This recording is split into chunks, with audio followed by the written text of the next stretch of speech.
சம்பந்தப்பட்ட படுகை மாநிலங்களின் இசைவை பெறாமலும் ஒன்றிய அரசின் எந்தவித அனுமதியை பெறாமலும் கர்நாடக அரசு தனிச்சையாக காவிரி நதியின் குறுக்கே மேகதாதுவில் அணை கட்ட முயற்சி மேற்கொள்வதை எந்த வகையிலும் ஏற்றுக்கொள்ள முடியாது என்பதால் கர்நாடக அரசின் இச்செயலுக்கு தனது கடும் எதிர்ப்பை இப்பேரவை தெரிவித்துக் கொள்கிறது.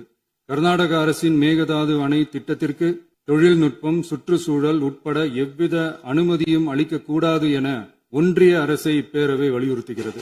காவிரி நடுவர் மன்றமும் உச்சநீதிமன்றமும் காவிரி படுகை ஒரு பற்றாக்குறை படுகை என குறிப்பிட்டு படுகையின் மொத்த நீரினையும் படுகை மாநிலங்களுக்கு பகிர்ந்தளித்து விட்டதால் காவிரி படுகையில் புதிய திட்டங்களை மேற்கொள்ளவோ கூடுதலாக நீரை பயன்படுத்தவோ இயலாது. காவிரி பிரச்சனை இரு மாநிலங்களின் உணர்வு பூர்வமான பிரச்சனையாகும்.